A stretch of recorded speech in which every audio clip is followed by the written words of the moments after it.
쌍용자동차 노동자들의 고통스러운 싸움이 어제로 1000일째 그리고 오늘로 1001일째가 됐습니다.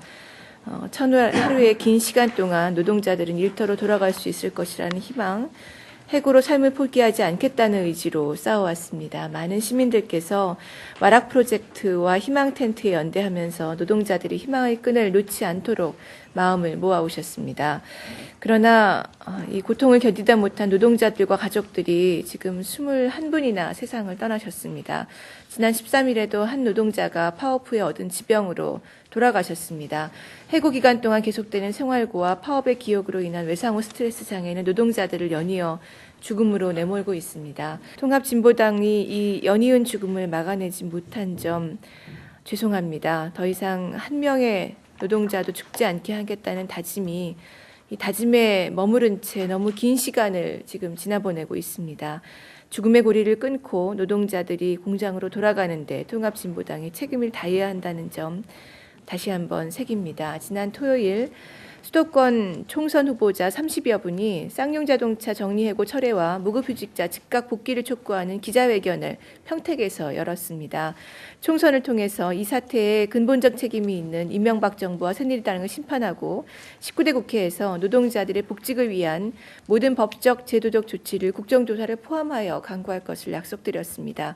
그러나 총선 이후를 기다리지만 않겠습니다. 19대 국회에서는 물론이고 지금부터 총선 기간 동안 모든 후보자들께서 쌍용자동차 노동자들과 함께 정리해고를 철회하기 위한 대화를 시민들과 나누고 이 투쟁을 함께 벌여나가는 것을 약속드립니다. 국민들의 마음을 더욱 크게 모아가는 과정에서 우리 총선 후보들이 앞에 설 것을 약속드립니다. 통합진보당이 노동자들의 삶을 지키는 정당이 되겠다는 약속 지킬 것입니다. 우리 모두가 희망을 잃지 않도록 함께 나아가겠습니다. 네. 당원 동지 여러분 안녕하십니까? 날씨가 어제 저녁부터 다시 좀 추워졌죠. 어제 밤에 신림 사거리 신림 전철역 근처에서 우리 이정희 대표님 지역구인데 정당 연설회를 했습니다. 날씨가 갑자기 추워져서 시민들이 어깨를 움츠리고 종종걸음으로 이렇게 지나가시는 바람에 그닥 그렇게 여유 있는 정당 연설회가 되지 못하고 연설도 그렇고 들으시는 시민들도 그렇고 추위에 좀 쫓기는 그런 연설이 됐습니다. 그렇지만 첫 번째 저녁 정당 연설회를 했는데 무척 좋았습니다. 이렇게 시민들한테 바로 나가서 우리가 이야기하고 싶은 것, 하고 싶은 일들을 말할 수 있다는 것 좋은 일이고요. 내일 금요일은 저녁에 고양시의 덕양구에 지금 원당시장 앞 그 조그만 광장이 있는데 화정으로 바꿨습니까?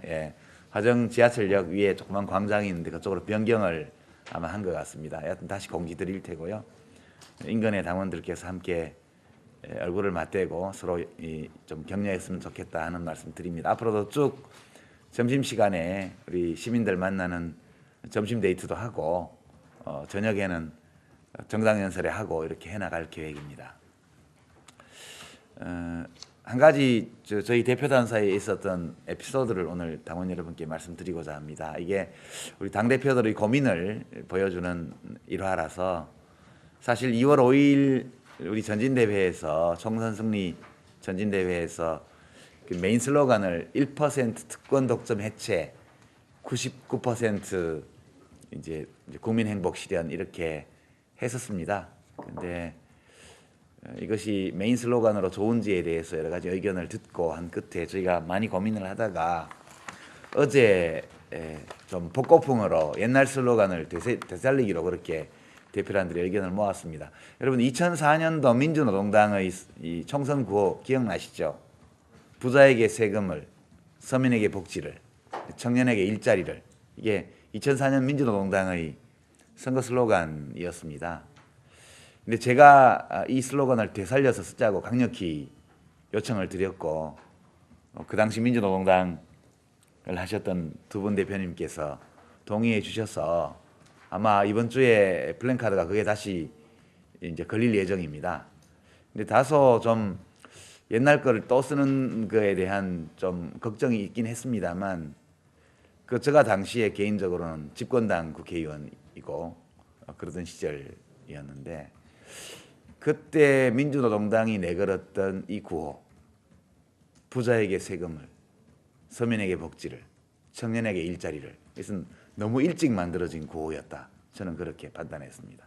이제 비로소 우리 국민들께서 2004년도 민주노동당의 구호를 온 마음으로 접수하실 준비를 이제 비로소 갖춘 시점이 되지 않았느냐 이런 판단하면서 이 과제가 이루어지지 않았기 때문에 아직도 미완의 과제로 남아있고 또 우리가 99%의 국민 행복을 실현하기 위해서는 이 과제를 반드시 실현해야 되기 때문에 이 10년 가까운 세월이 지난 이 슬로건을 다시 살리자고 제가 주장을 해서 일단 한번 살려보기로 했습니다. 디자인도 좀 이쁘게 하고 눈에 잘 띄게 해서 해볼 생각인데요.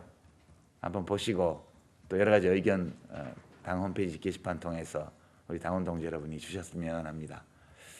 우리 통합진보당 여러 가지 날씨도 좀 아직 쌀쌀하고 주위 여건도 어렵기는 합니다만 이제 차근차근 우리의 존재를 국민들에게 알려나가고 있습니다. 각종 TV 토론에도 우리 공동대표들과 대변인들이 나누어서 나가서 우리 당의 정책, 지향 이런 것들을 알리고 있고 이렇게 하면서 이제 본격적으로 우리 2월 5일 전진대회에서 약속한 전진하는 발걸음을 이제 내디딜 때가 왔습니다.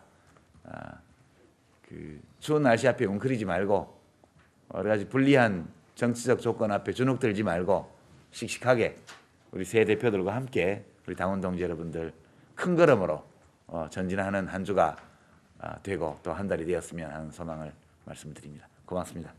당원 동지 여러분 반갑습니다. 유시민 대표께서 지금 이제 총선을 앞두고 우리 당 대표단을 비롯해서 비상한 각오로 열심히 뛰고 있다는 점을 말씀드렸습니다. 아마 각 지역의 후보님들 밤낮 없이 민심 현장을 누비시느라고 정말 고생이 많으실 겁니다.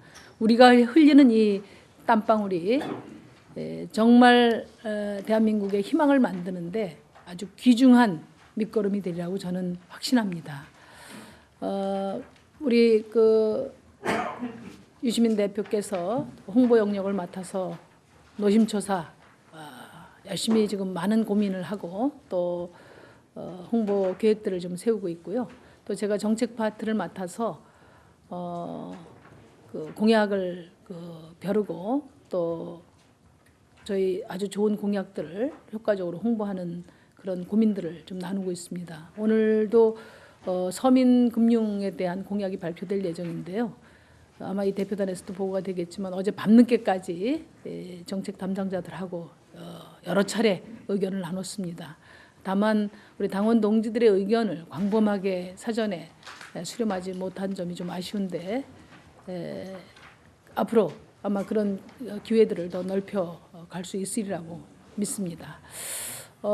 내일 밤에 SBS C12B 토론에서 한미 FTA를 주제로 토론이 이루어지고 또 거기에 제가 나가게 됐습니다. 우리 당원 동지 여러분들 피곤하시지만 또 내일 11시 반인가요? SBS에 좀 고정해서 좀 봐주시기 바랍니다. 이어서 오늘은 박근혜 비대위원장한테 한 말씀 좀 드리도록 하겠습니다. 새누리당 박근혜 비상대책위원장이 어제 라디오 정당 연설을 통해서 이번 총선은 과거에 묶여 앞으로 못 나가는 선거가 아니라 미래를 위해 전진하는 총선이 되어야 된다고 말을 했습니다. 또 잘못된 과거와는 깨끗이 단절하겠다 이렇게 이야기를 했는데요. 박근혜 비대위원장의 한 말로 잘못된 과거의 유산을 정치적으로 승계한 장본인이라고 생각합니다. 미래를 말할 자격이 없다 그렇게 생각합니다. 박 위원장이 누리는 높은 인지도부터 과거 박정희 군사정권으로부터 물려받은 유산입니다. 또 박 비대위원장에게 독재 정권의 후광이 없었다면은 오늘의 박근혜 비대위원장도 없었을 것입니다. 단지 높은 인지도뿐만 아니라 정수장학회 같은 현금 자산성 유산도 지금 승계하고 있습니다. 또 지금 박근혜 위원장이 누리는 여권 내 지지도와 권력도 이명박 정권의 실정에 침묵한 것에 따르는 그런 반사이익이고 또 자신의 정치로서 쌓은 탄탄한 지지율과 권력은 아니라고 봅니다. 이명박 정권의 실정이 없었다면 박근혜 비대위원장도 존재하지 않았을 것입니다. 잘못된 과거를 자신의 정치적 자산으로 가진 대표적인 정치인이 바로 박근혜 비대위원장입니다. 미래로 가는 총선에 가장 부합하지 않은 상징적 인물이 박근혜 비대위원장입니다. 잘못된 과거와 단절하고 미래로 가는 총선을 하고 싶다면은 다른 누구보다도 박근혜 비대위원장 먼저 잘못된 과거와 스스로 단절할 수 있어야 합니다. 박근혜 비대위원장에겐 새로운 시대 정신이 없습니다. 며칠 전에 한미 FTA 폐기를 말하는 정치인에게 대한민국을 맡길 수도 없다 이렇게 이야기를 했는데요. 한미 FTA는 그 절차, 내용, 방식 모든 것이 잘못된 MB 정권의 가장 대표적인 잘못입니다. 이것을 옹호하면서 과거와 단절을 이야기하는 것은 어불성설이라고 생각합니다. 줄푸세로 부자 세금 깎아주고 재벌의 문어발식 확장을 방조한 것도 대표적인 잘못된 정책입니다. 본인 스스로 과거에 대한 성찰도 없고 국정의 전진과 후진을 구별하는 방향 감각을 잃은 그런 지도자를 두 번 다시 대한민국의 대통령이 되도록 해서는 안 될 것입니다.